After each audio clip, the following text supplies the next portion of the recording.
사실 누군가를 만난다는 것은 내가 여유 있을 때, 좋을 때, 평안할 때 조금만 신경 쓰고 시간을 내면 언제라도 만나고 싶은 사람 만날 수 있습니다. 하나님은 우리가 평안하고 행복할 때, 아무런 문제가 없을 때 하나님은 사실은 만나기가 쉽지 않습니다. 그러나 반대로 우리가 평안하지 않고 즐겁지 않고 캄캄한 밤중에 별빛이 유독 그 빛을 발하듯이 우리 삶의 고난과 위기 가운데에서 하나님을 만나게 되는 것이 우리 신앙생활의 묘미라고 저는 믿습니다. 예수님의 제자들이 갈릴리 바다에서 풍랑으로 배가 뒤집힐 지경이 되었을 때에야 예수님을 찾고 예수님을 의지함으로 그 은혜를 체험하게 되어진 것처럼 사도 바울이 신라와 함께 빌립보 감옥 안에 갇혀 있을 때에 하나님의 능력으로 나올 수 있었던 것을 체험하며 하나님을 만났던 것처럼 또 예수님도 십자가의 고난을 통해서 구원의 참된 진리를 우리에게 보여주셨습니다. 고난 가운데, 위기 가운데 하나님을 만나는 경우가 훨씬 더 많다라고 하는 것입니다.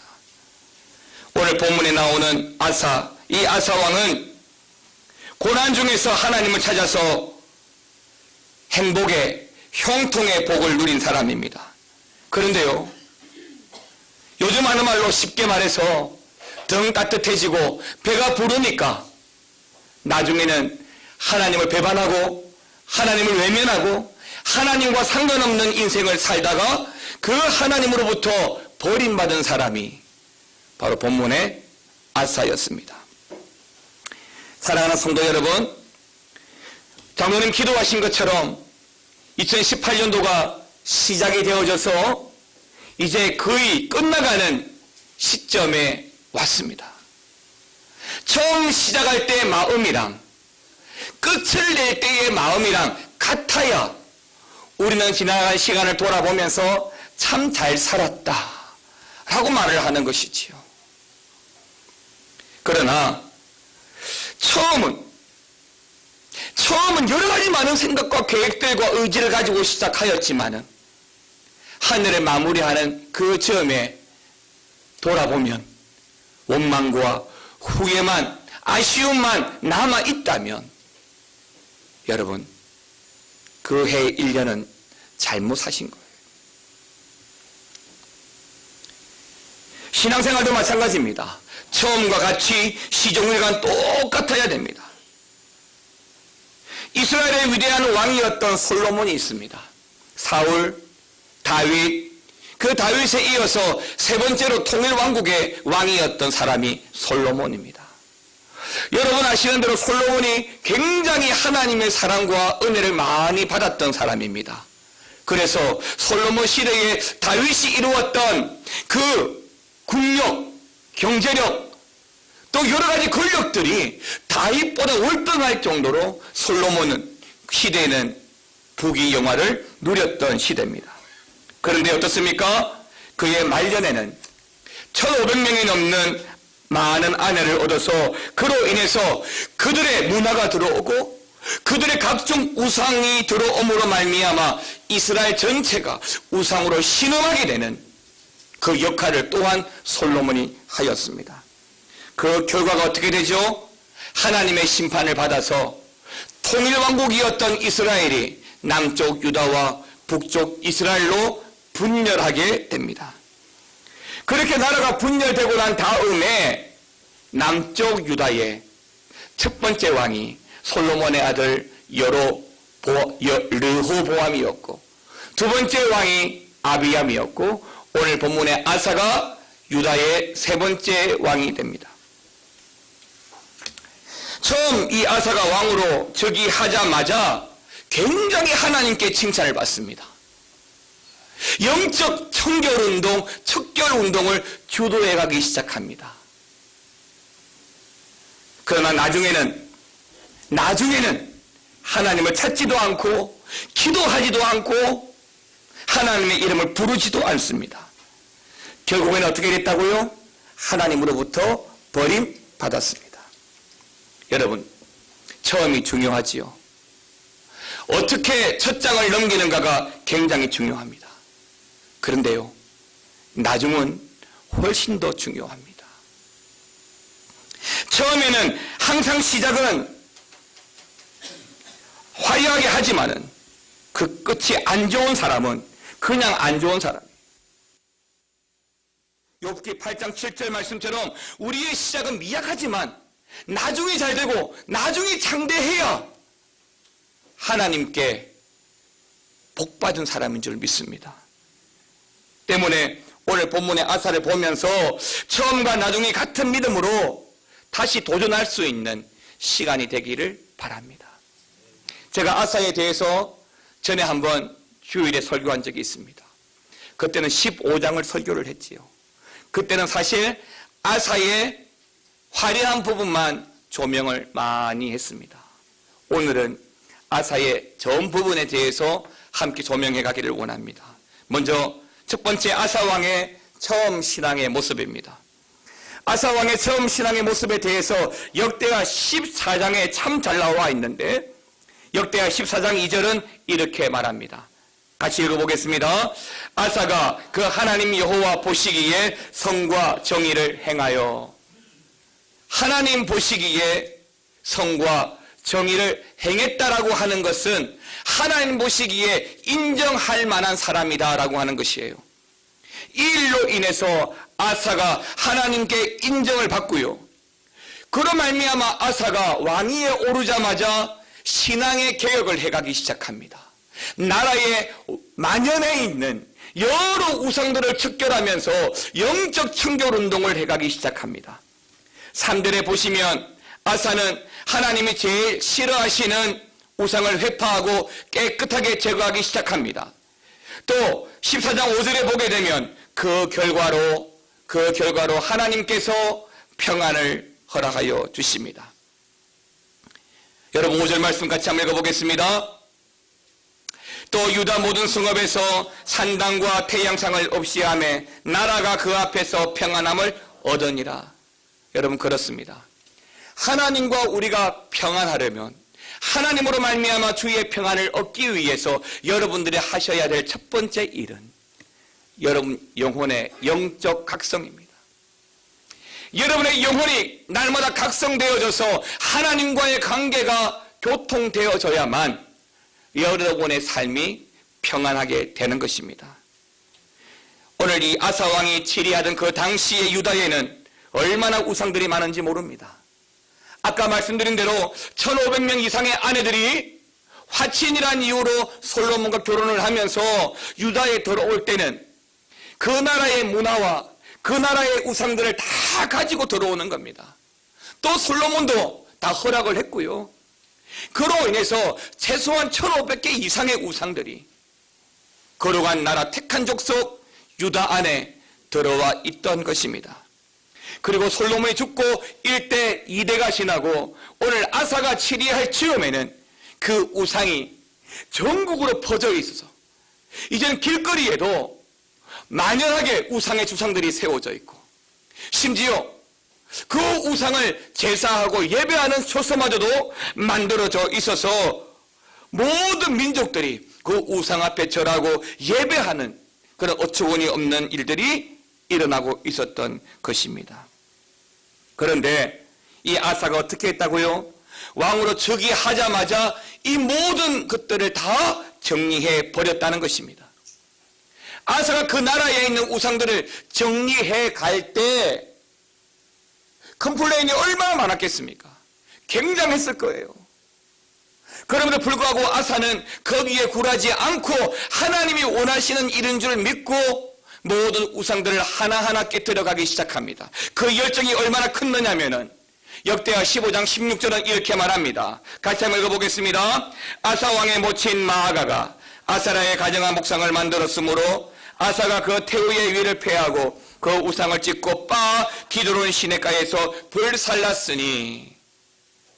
온 백성에게 우상을 제거하라고 공포하고 시내 구석구석까지 우상을 찾아내어서 쪼개고 버렸던 아사가 심지어 그의 어머니 마아가가 우상을 만들어서 가지고 있다는 말을 듣고 그 우상을 빻아서 버린 것은 물론이고 그 어머니마저도 폐위시켜서 유배시켰다는 것을 보게 되면 아사가 왕으로 즉위하고 난 이후에 하나님 앞에 어떻게 살아갈 것인가에 대한 그의 의지를 단연하게 보여주고 있다라고 말씀드릴 수 있습니다. 바로 이런 이유 때문에 하나님은 아사가 왕이 되고 초기에 굉장히 그 아사를 인정하고 그로 인해서 그 나라에 평안을 주셨던 것입니다. 아사는 이로 인해서 모든 백성과 함께 주를 찾고 예배하면서 주님으로 말미암아 주어진 평안을 누리게 되어진 것입니다. 역대하 17장 14장 7절 말씀을 보게 되면 아사가 모든 유다 사람들을 불러 모아서 성읍을 건축하고 그 성읍을 중심으로 해서 주님을 찾고 또 주께서 우리에게 평안을 주셨음을 고백하는 모습을 보게 됩니다. 평안할 때 아사는 성곽을 짓고요, 군대를 훈련시켰습니다. 그런데요, 하나님께서 이러한 일들을 어떻게 보셨다고요? 좋게 보셨어요. 성전을 건축하고 또한 성을 재건하고 군사력을 강화시키고 굉장히 어찌 보면 인간적인 일인데 하나님께서는 이러한 아사의 일들을 굉장히 좋게 보셨어요. 왜요? 조금 전 이 아사 왕의 초기에 그가 어떻게 하나님을 섬겼으며 어떤 의지를 가지고 하나님을 믿고 있는지를 잘 보여주었기 때문입니다. 때문에 하나님은 아사로 말미암아 주어진 이 유다를 굉장히 부흥케 하시고 평안케 하시는 축복을 내려주셨던 것입니다. 그런데 바로 그때였습니다. 위기가 찾아옵니다. 구스에서, 즉 아프리카 에티오피아에서 그 대왕 세라가 100만 대군을 이끌고 300병거를 이끌고 유다를 공격해 들어오는 것입니다. 여러분, 300병거라고 하는 말은 요즘 말로 말하면 300대의 탱크를 말하는 거예요. 저는도 말씀드렸지만은 6.25 전쟁 때 북한이 소련제 탱크를 몰고 내려왔을 때에 탱크 한 대도 없던 대한민국은 어디까지 밀려가는지 우리는 잘 알고 있어요. 탱크의 위력이 어떠한지 우리는 잘 안단 말이에요. 그런데 그 탱크 300대를 끌고 내려왔습니다. 뿐만 아니라 100만 대군이 내려왔단 말이에요. 조금 전에 말씀드린 것처럼 아사가 하나님의 인정 가운데 국력을 강화시켰어요. 그래서 모아진 그 군사들이 지금의 대한민국의 군사력처럼 약 58만 명의 군사력이 있습니다. 그러면 뭐합니까? 에티오피아 세라가 데려온 군사는 100만 명이 넘고요, 탱크가 300대가 넘어요. 사실 이런 전쟁은 하나마나한 전쟁입니다. 맞습니다. 그렇게 에티오피아가 쳐들어왔을 때에 전체적으로 압도적인 열세였지만 이 양쪽 군대가 마레사의 스바다 골짜기에 서로 대진하고 전투를 돌입할 즈음에 이 아사는 모세를 연상할 만큼 결단을 합니다. 모세가 출애굽하고 난 이후에 최초의 전투를 르비딤 골짜기에서 아말렉과 싸웠던 것처럼 오늘 아사가 에티오피아 대군과 전쟁을 하기에 앞서 아사는 하나님께 기도하기 위해서 나아가는 모습을 보여줍니다. 마치 모세가 르비딤 골짜기에 올라가서 기도하였던 것처럼 아사도 지금의 이 전쟁에 하나님께 있음을 믿고 전장에서 진두지휘를 하기보다는 하나님께 기도하는 모습을 보여줍니다. 역대하 14장 11절의 말씀입니다. 아사가 어떻게 기도하는지 함께 읽어보겠습니다. 그 하나님 여호와께 부르짖어 가로되 여호와여, 강한 자와 약한 자 사이에는 주밖에 도와줄 리가 없사오니 우리 하나님 여호와여, 우리를 도와주소서. 우리가 주를 의지하오며 주의 이름을 의탁하옵고 이 많은 무리를 치러 왔나이다. 여호와여, 주는 우리 하나님이시오니 원컨대 사람으로 주를 이기지 못하게 하옵소서 하였더니 아멘입니다. 강한 자와 약한 자 사이에 도와줄 이는 하나님밖에 없습니다. 이 수많은 무리가 우리를 치러 왔지만 원컨대 주여 사람이 주를 이기지 못하게 하여 주옵소서. 주의 역사로 말미암아 사람이 하나님의 역사를 방해하지 못하게 하여 주옵소서.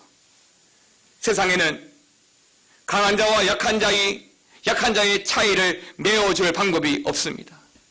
세상에는 약한 자는 반드시 지게 되어져 있습니다.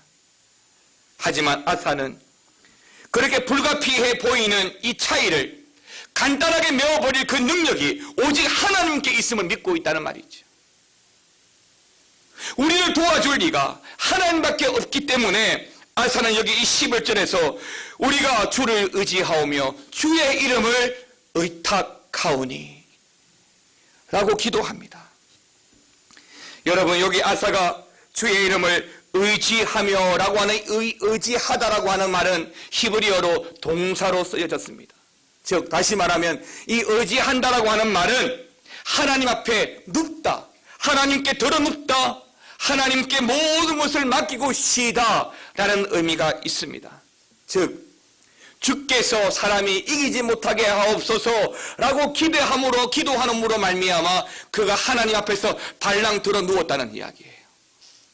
하나님께 모든 것을 맡기고 잠을 잔다는 이야기예요. 그러면 이 전쟁은 누가 하는 전쟁이에요? 하나님이 하는 전쟁이에요. 아사가 하는 전쟁이 아닌 거예요. 아사는 기도함으로 하나님께 맡겼기 때문에 하나님이 하는 전쟁이에요. 때문에 아사의 마무리 기도가 뭐였다고요? 사람으로 주를 이기지 못하게 하옵소서. 아사 왕이 이렇게 엎드려 기도하자 하나님께서 그 아사의 기도를 들으시고 아사 왕을 도와주셔서 이 에티오피아 100만 대군과 300병거선을 다 무찌르시고 단 한 명도 고향으로 살아서 돌아가지 못하게 했다라고 성경은 기록하고 있습니다. 이렇게 대성을 거둔 유다 군사들은 이 일로 인해서 어떨 것 같아요? 약한 자와 강한 자의 사이를 메워줄 하나님의 그 능력을 경험하고 나서 그들이 어떻게 했을 것 같아요? 나팔을 불면서 춤을 추면서 노래를 부르면서 북을 치면서 유다로 돌아오는 거예요.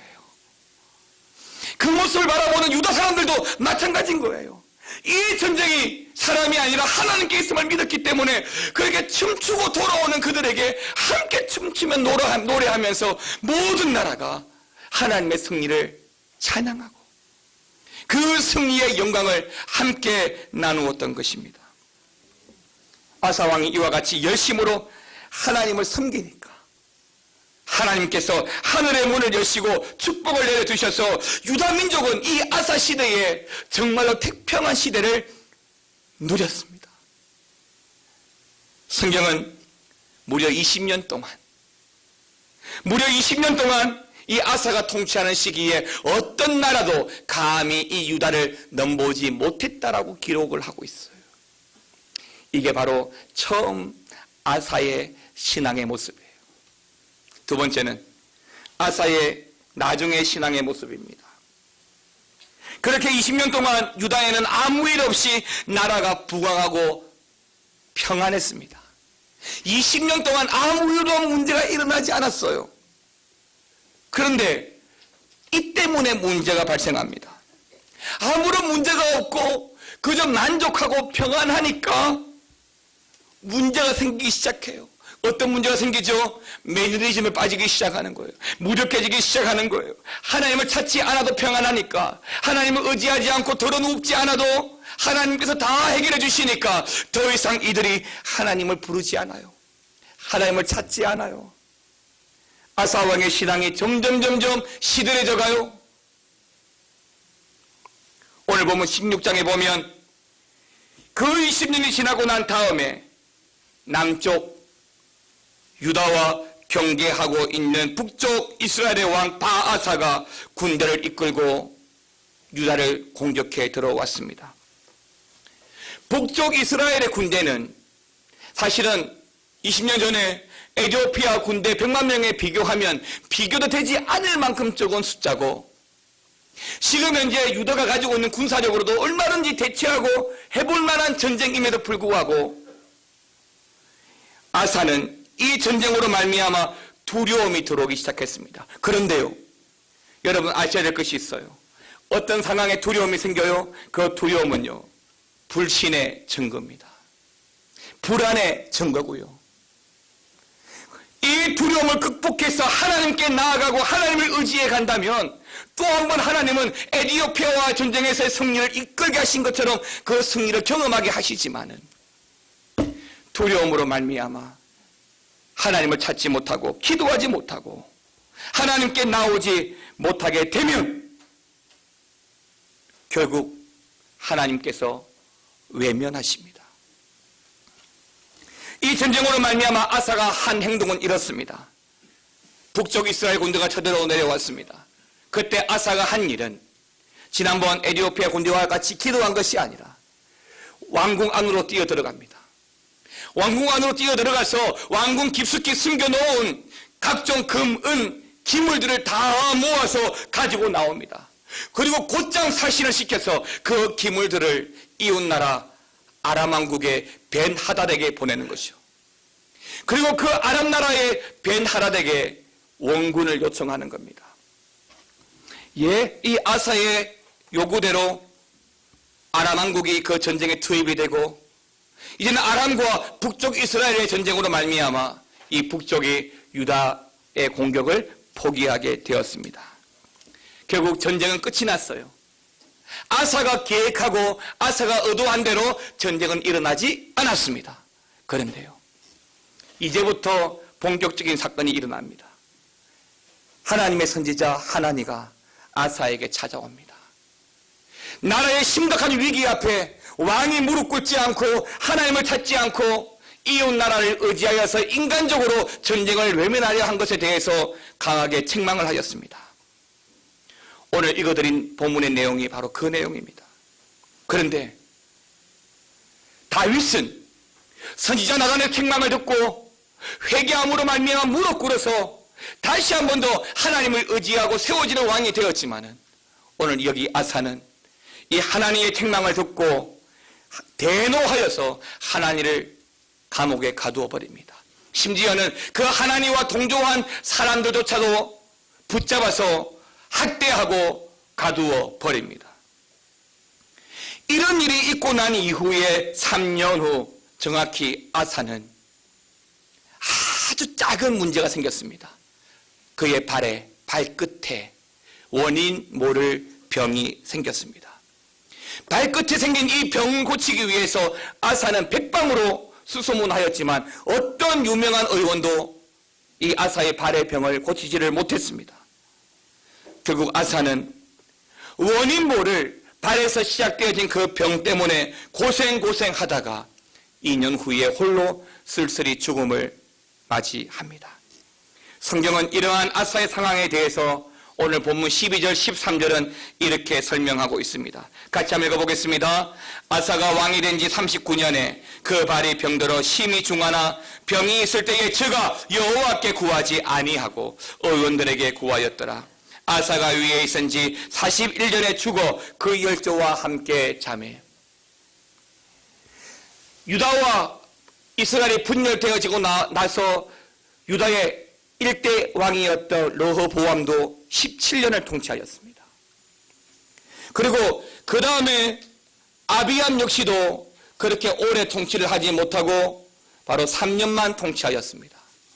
그런데 오늘 여기 아사는요, 무려 41년을 왕으로 재위합니다. 그런데 앞 20년은 굉장히 하나님의 은혜와 더불어 형통한 삶을 살다가 말년에는 비참한 죽음을 맞이하게 되지요. 그 이유가 조금 전에 읽었던 12절에 뭐라고 그랬죠?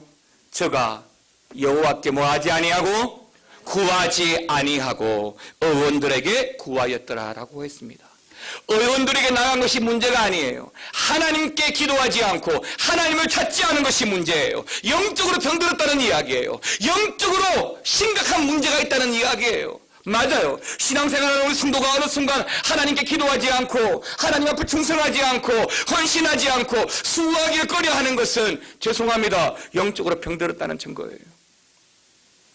매일마다 말씀으로 묵상하고 매일의 말씀으로 우리 하루하루를 세워가는 인생이 하나님으로 소명되어진 그러한 인생을 살아가는 거예요. 오늘 아사는 그토록 하나님을 의지하던 그 아사는 나중에는 신앙을 잃어버리고 비참한 죽음을 맞이할 수밖에 없었습니다. 왜 그랬을까요? 왜 아사가 처음과 달리 나중은 이렇게 엉망이었을까요? 마지막 세 번째, 처음과 나중이 다른 이유입니다. 20년 동안은 굉장히 좋았습니다.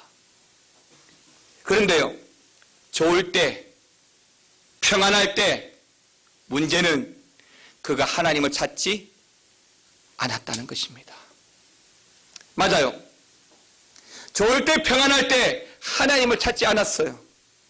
여러분들은 어때요?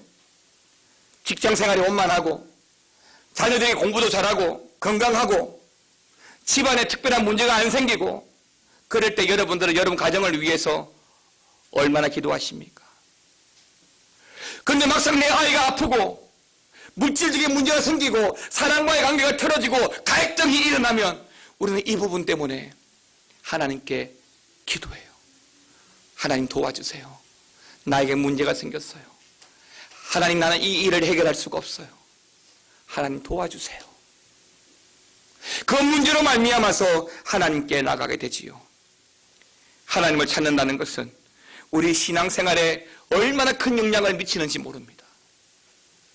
많은 것을 가지고 있어서 하나님을 찾지 않으면 결국에는 하나님을 잃어버리지만은 우리의 인생을 통해 항상 하나님을 찾고 나에게 주어진 이 일들이 하나님의 도우심으로 말미암은 결과라고 믿고 고백하고 하나님께 나아가게 된다면 오늘 우리의 나중은 아사와 같지는 않을 겁니다. 우리는 늘 기도하기를, 주여 우리의 마음이 평안하고 우리 가정이 평안하고 우리 직장이 평안하고 우리 자녀가 평안하고 부유함을 허락하여 주옵소서, 성공하게 하여 주시옵소서라고 기도해 가지만 정말 하나님께서 여러분이 기도한 대로 그렇게 잘되고 성공하고 그렇게 응답해 주시면 여러분들은 지금보다 더 하나님을 의지하고 살 수 있을 것 같습니까? 죄송합니다. 아닐 거예요. 아닐 거예요. 베드로처럼 다른 사람은 몰라도 나는 아니라고 그러실지는 몰라도 대부분은 하나님을 떠나고 마는 경우가 많습니다. 가진 게 많으니까 묻고 싶은 것도 많고 가진 게 많으니까 가고 싶은 데도 많고 그러면 주일 성수도 어렵고 그러면 신앙생활도 어렵고 세상이 주는 쾌락과 만족에 내가 적응해 가다 보면 교회 안에 들어와서 영적인 기쁨과 만족은 점점 처질 수밖에 없는 거예요. 오늘날 한국 사회가 경제가 발전해 가면서 일어나는 현상이 바로 이런 현상이에요. 유럽화 되어져 가는 거죠. GDP가 올라가고 경제가 발전해 가면서 교회는 점점 쇠퇴하는 이유가 뭘까요? 물질적으로 환경적으로 만족하는 삶을 살면 살수록 하나님을 찾기보다는 하나님을 떠나기가 훨씬 더 수월하기 때문입니다. 전에 제가 아사에 대해서 설교한 대로 그럼 어떻게 하면 좋을까요? 여러분 삶이 날마다 빈궁하고 여러분 삶에 날마다 위기가 찾아오고 날마다 고난이 주어지고 날마다 힘들어서 그렇게 살아갔으면 좋겠지요. 아니잖아요. 평안할 때, 잘 될 때 내가 하나님을 놓치고 살아가지 않는다면 하나님은 우리의 평안을 빼앗아 가지는 않을 겁니다. 사랑하는 성도 여러분, 좋을 때 신앙은, 평안할 때 신앙은 더 좋게, 더 만족하며 살아갈 수 있도록 하나님께 집중하고 살아가는 저와 여러분 되기를 축원합니다.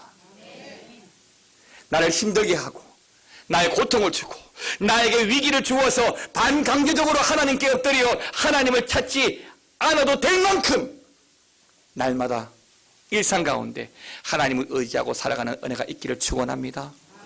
여러분, 우리의 생활이 냉장고가 더러움으로 말미암아 매일 먹을 양식, 일용할 양식을 냉장고에 보관하면서 이제는 매일 먹을 양식을 걱정하지 않아도 되게 돼 있어요. 채소와 냉장고에 넣어놓으면 일주일 열흘은 가니까 일주일 열흘은 걱정을 안 하는 거예요. 근데 성경의 원리는 그렇지 않아요. 성경의 원리는 일용할 양식이에요. 쌓아두지 말라는 거예요. 광야에서 보여진 모습이 그거잖아요. 왜 하나님께서 만나와 메추라기를 하루만 주시고 일주일 보관했다가 먹게 하지 않으시고 남겨둔 것을 모두 썩게 만들고 매일매일 나가서 일용할 양식으로 먹고 살게 하고 내일은 내일을 위하여 오늘 또 기도하고 또 내일 모레는 내일 모레를 위하여 기도함으로 주어진 일용할 양식이 하나님의 응답인 것을 알게 하셨죠. 그러나 우리가 축적하게 되고 보관하게 되면서 냉장고에 있는 음식은 하나님이 주신 음식이라고 고백하지 않아요. 사랑하는 성도 여러분, 매일매일 속에 하나님을 놓쳐버린다면 우리는 하나님을 잃어버려요. 출애굽한 이스라엘 백성들이 광야를 지나올 때 주거 문제, 음식 문제, 전쟁 등으로 하나님을 자꾸 의지하다가 약속의 땅 가나안에 들어가서는 그들은 하나님을 버리고 이방신을 섬겼습니다. 이것은 배신이에요. 어려울 때는 있는 힘을 다해서 하나님을 찾다가 환경이 달라지면 하나님을 제쳐놓고 세상의 자랑을 따라 살아가는 자들이 많습니다.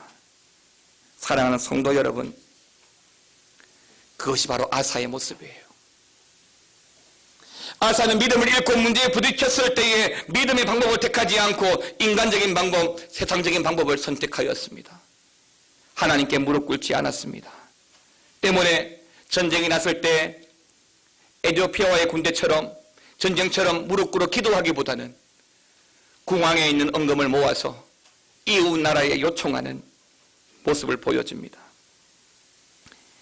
아람 왕에게 성전의 은금을 내어준 것은 하나님을 의지하지 않은 범죄보다 더 큰 죄악으로 하나님을 팔아넘긴 것과 같은 것입니다. 사랑하는 성도 여러분, 우리는 세상 사람들과는 살아가는 이유도 사는 방식도 다 다릅니다. 때문에 성도인 우리가, 믿음으로 살아가는 성도인 우리가 세상의 방법을 취하고 살아가면 하나님의 은혜를 얻을 수가 없습니다. 성도는 하나님의 말씀대로 살아야 합니다. 성도는 하나님의 말씀 의지하고 살아가야 됩니다. 이 길이 결코 쉽지는 않을 거예요. 십자가의 길이에요. 하지만 그 길을 통해서 구원의 길이, 은혜의 길이, 또 하나님의 길이 주어질 거라고 믿습니다. 본문의 아사왕이 다윗처럼 보좌에 내려와 무릎을 꿇고 통에 자복했더라면 하나님께서 아사왕을 다시 일으켜 세워주셨을 것입니다. 하나님께서 꾸짖으실 때에는 버리기 위함이 아니라 가깝게 하기 위함인 것이에요. 결론적으로 아사가 처음 믿음으로 은혜로 시작했다가 그의 끝은 불신앙으로 끝나버렸습니다. 그 죄는 하나님을 찾지 아니한 것이고 문제에 부딪혔을 때에 하나님을 저버린 것입니다. 사랑하는 성도 여러분, 우리는 어제나 오늘이나 언제나 동일해야 할 줄 믿습니다. 처음과 나중이 같아야 될 줄 믿습니다. 2017년도 1월에 시작했던 그 다짐과 2018년도를 마침하는 이 마지막 주일에 또한 같은 모습으로 하나님께 나와야 될 줄 믿습니다.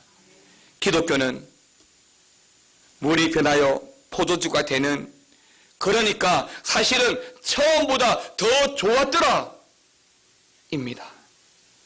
우리는 아사왕의 나중의 신앙을 본받지 말고 하나님 편에 서서 끝까지 하나님께 인정받고 처음과 나중과 동일하게 하나님을 향한 믿음의 사람으로 세워지기를 주의 이름으로 축원합니다.